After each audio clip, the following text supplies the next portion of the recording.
Bienvenue dans cette nouvelle vidéo. Ici, je vais vous montrer comment appliquer la séparation des fréquences. Alors ici, nous allons voir comment appliquer cette technique. La première des choses, je vais dupliquer ce calque-là.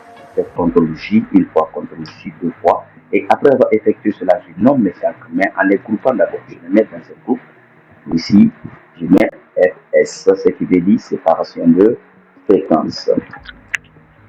C'est mauvais. Voilà, séparation de fréquence.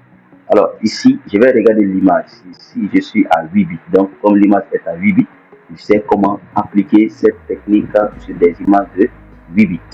Donc, à partir de là, je vais vous montrer d'abord l'image d'avant, après avoir effectué cette transition, cette logique.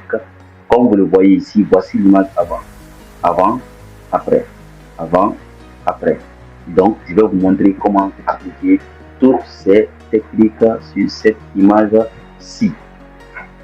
Bien, nous voyons cette image-ci que nous allons appliquer comme je l'ai fait ici. Je vais chercher d'abord à fermer l'œil de cette image ici et je vais appliquer un flou gaussien.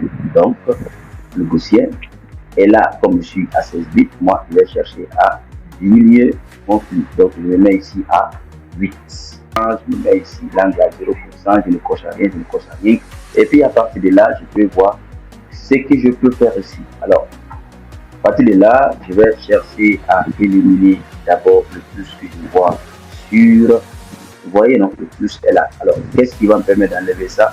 Je tape seulement sur la touche verrouillage de clavier. Et je viens ici, je ferme l'œil de la texture.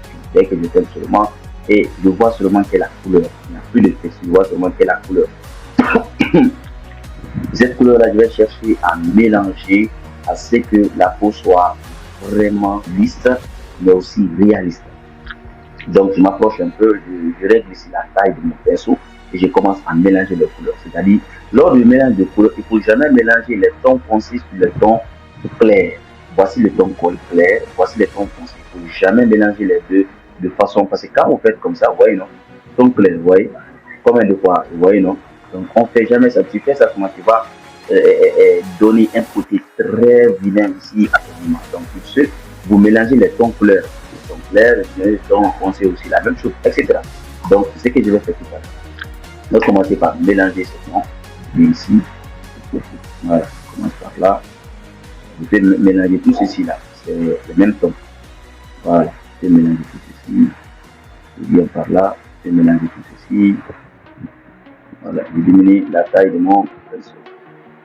Voilà, je diminue la taille de mon pinceau. Je continue. Voilà, je continue. Voilà.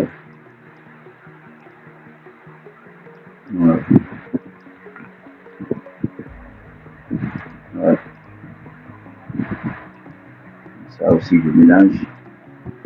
Je vais voir l'aperçu. Regardez, je fais avant, après, avant, après. Donc, je peux continuer. Je vais chercher à accélérer un peu la vidéo afin que la vidéo ne soit pas là.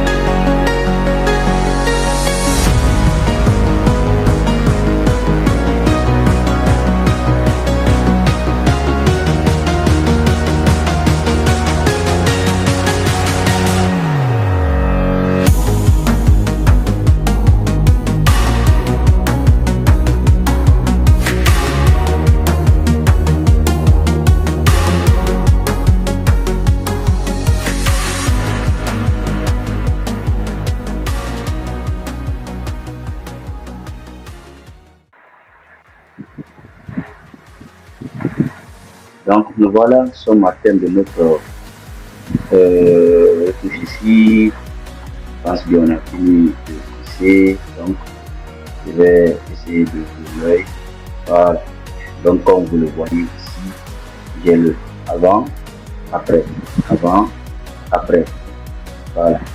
Comme vous le voyez, j'ai le avant encore, après, avant, Après, généralement, moi, pour rester côté naturel, qu'est-ce que je fais? Je sélectionne le calque.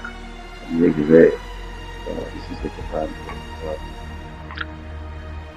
non, c'est bon.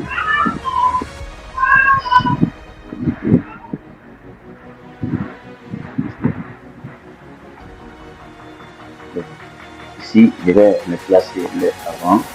Après, je me place sur ici. Je mets juste l'opacité à 80. Voilà. Moi, généralement, pour rester naturel, je le mets seulement à 80. Après, avant. Après, maintenant, ça dépend de toi si tu fais des toujours sur 100%. Ça dépend de toi. 100%. Avant, après, avant, après. Voilà, cela dépendra de